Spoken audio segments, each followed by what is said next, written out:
देखो गतकाली ही गोटे FIR copy मिलता से राकेश बेहेरा इंजोर्ड होता कथा उल्लेख करा 23 तारिख रे एक दुर्घटना होता सदर थाना अंचल मेडेक्स हॉस्पिटल जो कि नखरा अच्छी सेठी भर्ती करा भर्ती करा जिबा परे सेठारे ट्रिटमेंट चलता सीरीयस होगा एसीबी स्थानांतर करा जड़े अजणा गाड़ी धक्का करिथिबा मेडेक्स हॉस्पिटल जड़े डॉक्टर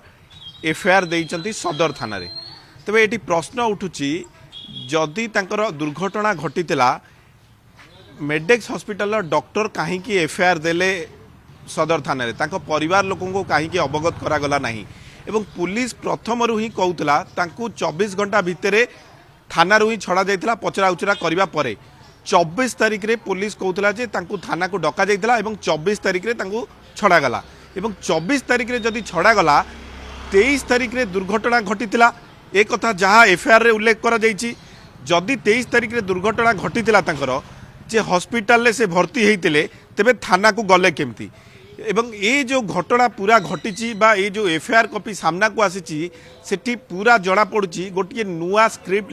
लेखिबापी योजना करुच्ची कि कमिशनरेट पुलिस ताकू नहीं कि प्रश्नवाची सृष्टि होती एवं पूरा घटना को जदि आपण अनुध्यान करेंगे पुलिस प्रथम ही मना करुला कौन थर्ड डिग्री है नहीं एवं जदि थर्ड डिग्री है नहीं तेबे पुलिस कहीं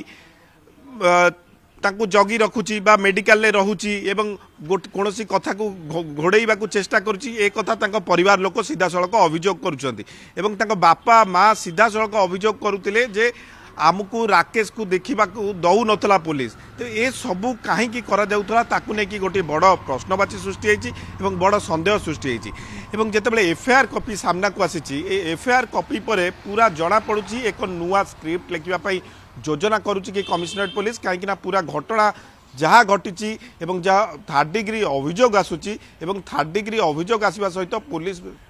देखो एक पूरा घटना जितेबाला आसला सामना को बा पुलिस रो थर्ड डिग्री अभियोग आसला से समय ठारू काठगड़ारे ठिया होची कमिशनरेट पुलिस एवं गोटे पर गोटे घटना सामना को आसूची एवं पुलिस जेते लुचेइबा को चेष्टा कले भी ये घटना को पुणी ताहा बाहर को आसूची बा पदा को आसूची किंतु गतकाली जो घटना घटिला बा गतकाली जहाँ गणमाध्यम सामना को आसी गोटे एफआईआर कॉपी ताहा ही संपूर्ण घटना को आहरी रोचक करिछि एवं एइथुरु ही जना पड़ुछि मु जहाँ आपन को कहूली जे 23 तारिख दिन से इंजोर्ड होइतिबा कथा हॉस्पिटल ले भर्ती होइतिबा इंजोर्ड होइतिबा कथा जना पड़िछि एवं 24 तारिख रे गोटे कागज मिलुछि जे विक्रम सार नामक व्यक्ति जड़े रेफर करिसंती एवं सेठी तांको भर्ती करा जाइछि तेबे पुलिस पक्षर कह जाउतला 24 तारिख रे तांको थाना को डका जाइतला एवं सेही 24 घंटा मध्य बा 24 तारिख रे जो दिन डका जाइतला ताकू से दिन छड़ा जाइतला एवं यहाँ पर 26 तारिख रे अति गुरुतर अवस्था रे तांको एसीबी रे भर्ती करा जाउछि एवं दीर्घ दिन धरी से वर्तमान ट्रिटमेंट रे अछंती एवं तांको स्वास्थ्य अवस्था भल नाही एवं पुलिस पक्षर मध्य बारंबार कह जाउतला से तांकर मल्टीपल डिजीज अछि सेतिबाई भर्ती करा जाइतला तबे ए सब घटना को आपण अनुध्यान करंतु जदि तांकर गुरुतर असुस्थ थिले दुर्घटना होइतिले तांकर अन्य किछि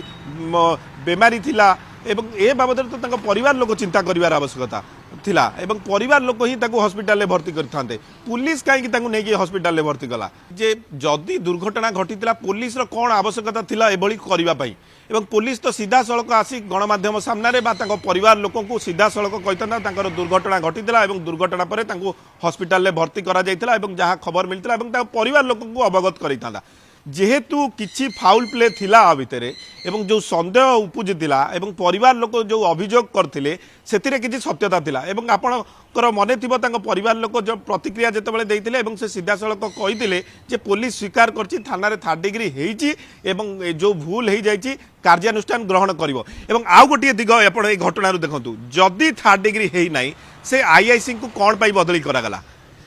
एवं जदि तांकर दुर्घटना रे से आहत होइथिले ये जो अभियोग परिवार लोक करुले एवं जो गणमाध्यम बारंबार खबर प्रकाशित होता से ही चापरे कौन आईआईसी को बदली करागला कि एवं आईआईसी को कौन पाई बदली करागला ए पर्यंत कमिशनरेट पुलिस पक्षर कौन स्पष्ट सूचना मिलला नहीं एवं गतकाली पुलिस कमिशनर आसिकी एसीबी रे राकेश को देखी गुरुतर को भेटी जहाँ सूचना रही এবং যদিও গোटे भल खबर आमे मध्य भगवान के पाखे प्रार्थना करूँ राकेश शीघ्र सुस्थ हूँ परिवार लोक से भेटतु एवं राकेश ही प्रकृत में सबू सत कथा कहींपारे प्रकृत में घटना कौन घटी पुलिस जो स्क्रिप्ट लिखापी योजना कर पुलिस जहाँ कहवाई चेष्टा कर प्रकृत में ताहा मिछ ना परिवार लोक जहाँ कहते ता सत ए सबू बाबद हुए तो राकेश कहींपारे किंतु संपूर्ण घटना को देखिले संदेह घर में पुलिस रही।